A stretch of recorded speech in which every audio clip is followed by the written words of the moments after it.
نہیں ہے، غیر مجتہد ہے، تو غیر مجتہد مجتہد کی اتباع کرے گا۔ پہلی بات سمجھو، تقلید کون کرے گا؟ جو مجتہد نہ ہو۔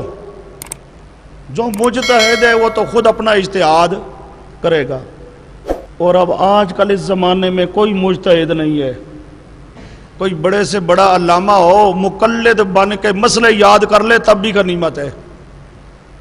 تم کو دوری اپنے پاس رکھو، بڑے سے بڑے علامے سے مسئلے پوچھو، کہو یہ مسئلہ بتا، 10 مسئلے بتائے گا تو آگے 11واں مسئلہ نہیں آئے گا اس کو۔ وہ بات سمجھے؟ یہ تو مسائل، یہ تو ایک سمندر ہے جس کا کوئی کنارہ کوئی نہیں ہے۔ غیر مقلدوں کو ہم کہا کرتے ہیں کوئی بڑے سے بڑا تم مولوی اپنا بٹھاؤ، ہم پوچھتے ہیں صرف 5 مسئلے پوچھتے ہیں، مسئلے بتا دے صرف۔ اجتہاد کرنا دلائل الگ، اور سمجھے مسئلے کے دلائل دینا الگ، دلائل کے ماخذ بتانا الگ، صرف مسئلہ بتائے، صرف مسئلہ۔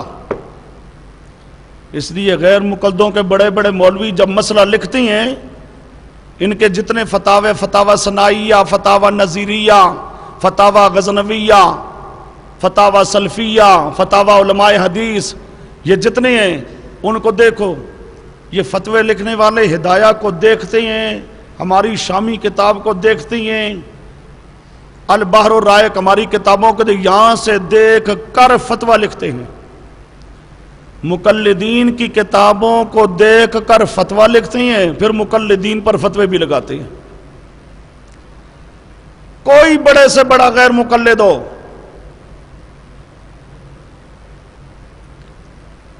ایک ساتھی کو میں نے کہا پوچھ اس فلاں اپنے بڑے علامے سے، ناخن کاٹنے ہیں کہ نہیں کاٹنے؟ کاٹنے جی۔ میں نے کہا اس سے پوچھو ہاتھ کے ناخن کاٹنے ہیں کس طرح کاٹے، پاؤں کے ناخن کاٹنے ہیں کس طرح کاٹے، بس یہیں پوچھو۔ فبہت الذی،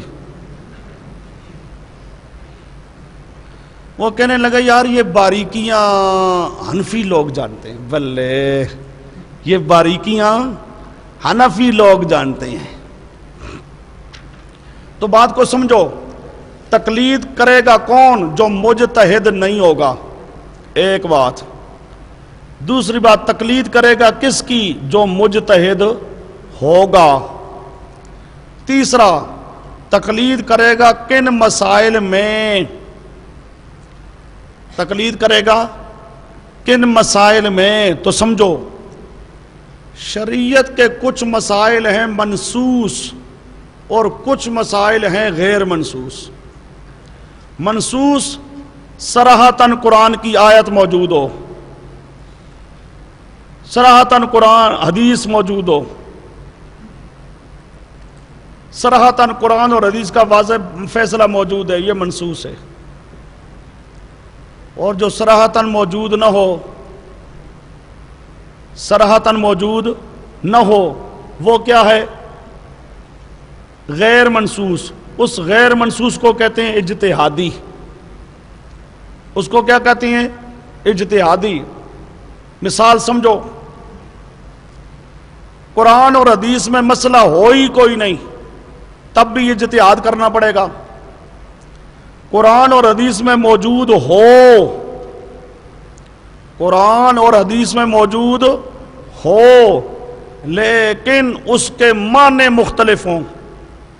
اب ثلاثۃ قروء، 3 قروء، اب یہ مسئلہ قرآن میں موجود ہے، لیکن قروء کا معنی حیض بھی تھے، قروء کا معنی طہر بھی۔ اب بعض امام کہیں گے قروء کا معنی حیض، بعض کہیں گے قروء کا معنی طہر، تو دونوں معنوں کا احتمال ہے۔ تو یہ اب یہ آیت کیا ہو گئی؟ اس میں 2 معنوں کا احتمال، تو یہ آیت محتمل۔ جب محتمل ہو تو یہ منسوس نہیں ہے، گویا کہ واضح نص نہیں ہے، اس میں احتمال ہے، اس معنی کا بھی احتمال تھے، اس معنی کا بھی احتمال۔ سرے سے قرآن اور حدیث میں ہو ہی کوئی نہ، ایک دوسرا ہو لیکن محتمل ہو، تیسرا ہو معنی واضح ہو لیکن متعارض ہو، اس کے تعارض میں دوسری نص موجود ہو۔ اب یہ ساری صورتیں کیوں ہوگی؟ ان پہ اجتہاد کرنا پڑے گا۔ مسئلہ قرآن اور حدیث میں ہے ہی کوئی نہیں۔ گائے کا دودھ پینا، گائے کا گوشت کھانا، بکری کا گوشت کھانا، بکری کا دودھ پینا، حدیث میں ذکر۔ بھینس کا دودھ پینا، کوئی ذکر نہیں۔ بھینس کا گوشت کھانا، کوئی ذکر نہیں۔ اب قرآن اور حدیث میں بھینس کے دودھ کا حلال ہونا، بھینس کے گوشت کا حلال ہونا، کہیں ذکر ہی کوئی نہیں۔ اب یہاں پر اجتہاد کرنے کی ضرورت پڑے گی۔ تو یہ مسئلہ کیا کہلائے گا؟ مسئلہ اجتہادی ہے، یہ مسئلہ منصوص نہیں ہے، اس پر نص سرے سے موجود ہی کوئی نہیں۔ ایک صورت مسائل اجتہادیہ کی۔ دوسری صورت نص ہو لیکن اس میں کئی معنوں کا احتمال ہو، جیسے ثلاثۃ قروء۔ اب یہ نص ہے لیکن قروء کے اندر مختلف معنوں کا احتمال ہے۔ حیض کا بھی احتمال، طہر کا بھی احتمال۔ جب احتمال ہو گیا تو یہ مسئلہ بھی گویا کہ منصوص نہیں ہے، یہاں بھی اجتہاد کرنے کی ضرورت ہوگی۔ مجتہد اجتہاد کرے گا کہ طہر والا معنی لینا بہتر ہے یا حیض والا معنی لینا بہتر ہے، تو وہ کیا کرے گا؟ مجتہد اجتہاد کرے گا۔ اب اس کو بھی یہ کہا جائے گا کہ یہ مسئلہ بھی گویا کہ منصوص نہیں ہے، نص ہے پر نص میں مختلف معنوں کا احتمال ہے، مختلف معنوں کا احتمال ہے۔ اب یہاں پر مجتہد کیا کرے گا؟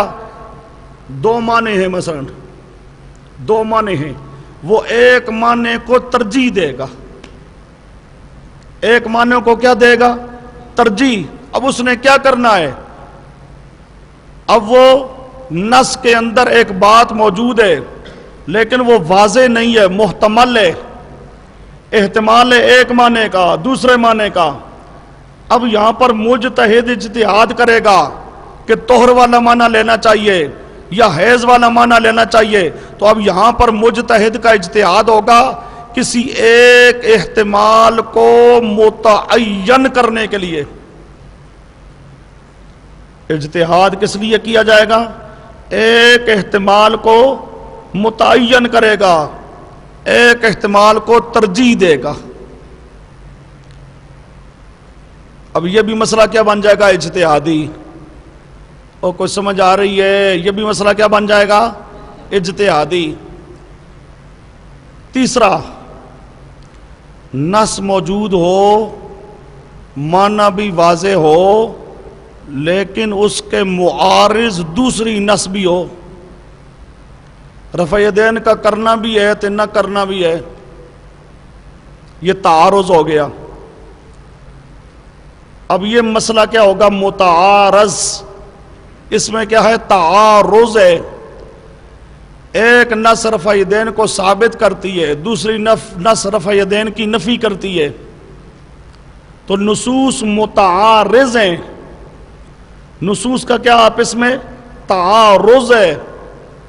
اب یہاں پر بھی یہ مسئلہ گویا کہ منصوص نہیں ہے، اسے یہ نہیں کہا جائے گا کہ یہ مسئلہ منصوص ہے، صراحتاً موجود ہے، صراحتاً موجود نہیں، یہ موجود ہے تعارضاً۔ وہ سمجھے؟ یہ موجود ہے تعارضاً۔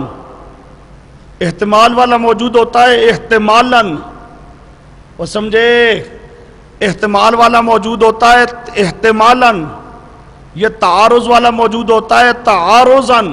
تو احتمال یا تعارض ہو تو گویا کہ وہ موجود نہیں ہے، واضح نہیں ہے، اس لیے اس مسئلہ کو بھی منصوص نہیں کہا جائے گا، اس مسئلہ کو کہا جائے گا یہ مسئلہ اجتہادی ہے۔ اب یہاں تعارض ہے، مجتہد اجتہاد کرے گا کہ اس نص کو ترجیح دی جائے یا اس نص کو ترجیح دی جائے۔ اب یہاں پر اجتہاد کس لیے ہوگا؟ کسی ایک دلیل کو ترجیح دینے کے لیے۔ اور سمجھے احتمال میں کیا تھا؟ ایک احتمال کو متعین کرنے کے لیے. یہاں تعارض کی صورت میں کیا ہوگا؟ ایک دلیل کو دوسری پر ترجیح دینے کے لیے اجتہاد کرنے کی ضرورت پیش آئے گی. بات سمجھے؟ اب یہ مسائل کیا ہیں؟ مسائل اجتہادی. اب غیر مجتہد نے اجتہاد کرنا ہے. کہاں اجتہاد کرنا ہے؟ جہاں نص نہ ہو. غیر مجتہد نے مجتہد کی تقلید کرنا ہے. کون سے مسائل میں؟ اجتہادی مسائل. اجتہادی مسائل کون سے ہیں؟ جن کے اندر نص موجود نہ ہو. نص سرے سے ہو ہی نہیں. ایک، نص ہو پر احتمال ہو. دو، نص ہو لیکن تعارض ہو. تین. اب تین صورتوں میں اب مجتہد تو اجتہاد کرے گا، غیر مجتہد تو اجتہاد کرنے کی طاقت رکھتا نہیں. اب یہ کیا کرے؟ اب اس کے لیے یہی ہے کہ یہ مجتہد کی تقلید کر لے، کیونکہ اس کو اگر حکم دیا جائے تو بھی اجتہاد کر تو وہ تو یہ کر نہیں سکتا. اب بھینس کا دودھ، اس کے لیے مجتہد نے اجتہاد کیا. مجتہد نے اجتہاد کیا، اس نے بھینس کو گائے کے مشابہ قرار دیا. پھر گائے والا حکم جاری کیا. جس طرح گائے کا دودھ حلال، بھینس کا دودھ حلال، جس طرح گائے کا گوشت حلال، اسی طرح بھینس کا گوشت حلال. اب مجتہد نے اجتہاد کیا، ہم نے مجتہد کے اجتہاد کو مان کر تقلید کی. اب بھینس کا دودھ وہ پی سکتا ہے جو مجتہد کی تقلید کرتا ہو. جو مجتہد کی تقلید نہیں کرتا وہ بھینس کا دودھ لے تو اسے کہو غیر مقلد صاحب پہلے قرآن حدیث کی دلیل دینا کہ یہ بھینس کا دودھ حلال ہے. دلیل نہیں ہے تو مقلد بننا. مقلد بن تو تب دودھ لے سکتا ہے، غیر مقلد بھینس کا دودھ لے سکتا نہیں ہے. بات سمجھے؟ اب وہ جو حلال کہتا ہے، بھئی حلال کیسے کہتا ہے؟ تو یا تو اجتہاد کرنے کی طاقت رکھتا ہے تو بتا. وہ تو تجھے الف بے نہیں آتی، اور الف بے نہ آنے کے باوجود علامہ ہونے کا دعویٰ کرے گا، اور بڑے بڑے علماء کو کافر اور مشرک کہے گا. یہ تو ان کی قسمت میں ہے کہ بڑے بڑے علماء ساری زندگیاں جنہوں نے دین کی خدمت کی، ایک چھوٹے سے چھوٹا ان پڑھ غیر مقلد جسے استنجا کرنے کا طریقہ نہیں آتا، اسے پوچھو گرمیوں میں کیسے کرنا ہے تو سردیوں میں کیسے کرنا ہے، پتہ ہی کوئی نہیں. وہ فتوے لگاتا ہے پوری امت کے علماء پر. سب سے بڑی ان لوگوں کی بدقسمتی ہے، یہ جہنمی بنتے ہیں اس لیے کہ پوری امت کو یہ کافر کہتے ہیں. بڑے بڑے علماء کو کافر کہہ کے خود کافر بنتے ہیں. اب بھینس کا دودھ وہ لے جو مقلد ہو. غیر مقلد بھینس کا دودھ بھی نہیں لے سکتا، بھینس کا گوشت بھی نہیں لے سکتا. اچھا جی، اب یہاں پر مجتہد اجتہاد کرے گا. آگے آئیے. دوسرا ثلاثۃ قروء، جس طرح نص ہے لیکن احتمال ہے. اب یہاں پر مجتہد اجتہاد کرے گا. کیوں کرے گا؟ ایک معنی کو متعین کرنا ہے اس نے. اب وہ ایک معنی کو متعین کرے گا. اب ایک معنی کو متعین کرے تو اس نے گناہ کیا. اس نے بعد کے لوگوں پر احسان کیا نا کہ ایک معنی متعین کیا اس نے. فقہ یہی ہوتی ہے، کوئی فقہ اپنا مسئلہ بنایا نہیں جاتا، قرآن حدیث کے مسئلے کو ظاہر کیا جاتا ہے. قیاس کیا ہے؟ قیاس مظہر ہوتا ہے، قیاس مثبت نہیں ہوتا، احکام کو ثابت نہیں کرتا. مثبت قرآن حدیث ہے، قیاس مظہر ہے، قرآن و حدیث کے مسائل کو ظاہر کیا جاتا ہے۔ اچھا جی، اب احتمال تھا نص کے اندر، اب یہاں پر بھی اجتہاد کرنے کی ضرورت ہے۔ مجتہد تو اجتہاد کرے گا، ایک معنی کو متعین کرے گا، اور جو مجتہد نہیں ہے وہ کیا کرے؟ اب اس کو کہا جائے نہیں تو اجتہاد کر، تو اجتہاد کرنے کی تو طاقت نہیں، لا یکلف اللہ نفسا الا وسعہا، اس کو اجتہاد کرنے کا حکم نہیں دیا جا سکتا۔ اب وہ کیا کرے؟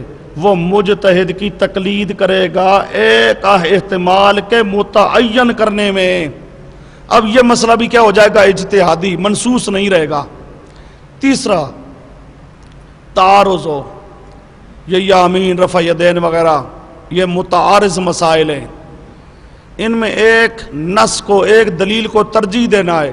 اب مجتہد تو اجتہاد کرے گا، مقلد تو اجتہاد کر سکتا ہے نہیں، یہ مجتہد کے اجتہاد کو تسلیم کرے گا۔ تو بات سمجھا رہا تھا، تقلید کن مسائل میں؟ مسائل منصوصہ نہیں، مسائل اجتہادیہ، مسائل اجتہادیہ کے اندر کیا کرنی ہے؟ تقلید کرنی ہے۔ اب اجتہادی مسائل کا مطلب ہی یہ ہے کہ وہاں پر نص موجود نہیں ہے۔ اب کوئی غیر مقلد کہے کہ یہ مقلد تو قرآن اور حدیث کے مقابلے میں امام ابو حنیفہ کی بات مانتے ہیں، تو میرا جھوٹ ہو گیا، کیونکہ قرآن اور حدیث اگر موجود ہوتا تو مسئلہ منصوص ہوتا، قرآن اور حدیث کا واضح فیصلہ موجود ہوتا تو مسئلہ کیا ہوتا؟ منصوص ہوتا، اور مسئلہ منصوص ہوتا تو ہمارے نزدیک وہاں پر مجتہد اجتہاد نہیں کر سکتا، مقلد تقلید نہیں کر سکتا۔ مجتہد کہاں اجتہاد کرے گا؟ جہاں نص نہیں ہوگی، اجتہادی مسئلہ ہوگا۔ لہذا غیر مقلدوں کا مقلدین اہل سنت والجماعت پر یہ الزام لگانا کہ یہ اپنے امام کی بات مان لیتے ہیں اور قرآن اور حدیث کو چھوڑ دیتے ہیں، یہ سراسر بہتان ہے۔ امام کی بات قرآن اور حدیث کے مقابل تو تب ہوتی کہ قرآن اور حدیث کی واضح نص موجود ہوتی، مسئلہ منصوص ہوتا۔ مسئلہ منصوص ہوتا تو ہماری کتابیں تو کہتی ہیں کہ وہاں مجتہد اجتہاد ہی نہیں کرتا اور مقلد تقلید نہیں کرتا، تقلید ہوتی ہے اجتہادی مسائل میں، منصوص مسائل میں نہیں ہوتی۔ اچھا جی، یہ دو باتیں۔ تیسری بات، پہلے تھا تقلید کون کرے گا؟ غیر مجتہد۔ دوسرا کن مسائل میں کرے گا؟ مسائل اجتہادیہ میں۔ یہ جو پھر تقلید کرے گا، مجتہد معین ہو ایک تے غیر معین ہو دو، تقلید شخصی ہو ایک تے غیر شخصی ہو دو۔ اب ذرا بات سمجھو، ایک ہے کہ آدمی یہ کہے بعض مسائل اس مجتہد کے، بعض اس کے، بعض اس کے، بعض اس کے، غیر معین، کبھی اس کی تقلید، کبھی اس کی تقلید، کبھی اس کی تقلید۔ یہ ہے تقلید غیر شخصی، تقلید غیر معین، تقلید لا التعین، او جو کہہ رہا ہے نذیر حسین صاحب دہلوی، لا التعین، غیر معین، غیر شخصی۔ اور ایک ہے کہ ایک مجتہد کے سارے مسئلے مانے، ایک مجتہد کے سارے مسئلے مانے، یہ ہے تقلید شخصی، تقلید شخصی۔ اب عام طور پر غیر مقلد تقلید شخصی کی تردید کرتے ہیں، اور پھر وہ جب مناظرہ مقرر ہو تو کوشش کرتے ہیں کہ موضوع متعین ہو، تقلید شخصی، تقلید شخصی۔ جو ہمارے لوگ ہوتی ہیں یہ ماشاءاللہ ہوتی ہیں، یہ اپنے علماء سے رابطہ کرنے کے بغیر پہلے ہی لکھ کے دے دیتے ہیں، ٹھیک ہے جی تقلید شخصی پر مناظرہ ہوگا۔ دو بات کو سمجھو. اب شخصی پر مناظرہ تو اس کے ساتھ ہو نا جو غیر شخصی مانتا ہو. غیر شخصی تقلید ایک آدمی مانتا ہے لیکن وہ کہتا ہے میں شخصی نہیں مانتا, ٹھیک ہے, اس کے ساتھ گفتگو ہو جائے شخصی پر. لیکن جب ہمارا مقابل فریق نہ شخصی تقلید مانے تو نہ غیر شخصی مانے, وہ اپنے آپ کو کہے کہ ہم تو ہیں ہی غیر مقلد اور تقلید کرنے والا ہے ہی مشرک, شخصی تقلید کرے تب بھی مشرک ہے تو غیر شخصی کرے تب بھی مشرک ہے. جب ہمارا مقابل مطلق تقلید کا منکر ہو, سمجھو ہمارا مقابل مطلق تقلید کا منکر ہے, تو موضوع بھی کیا ہونا چاہیے؟ مطلق تقلید. موضوع اب کیا ہونا چاہیے؟ مطلق تقلید. چونکہ ہمارا مقابل فریق نہ شخصی مانتا ہے تو نہ غیر شخصی مانتا ہے.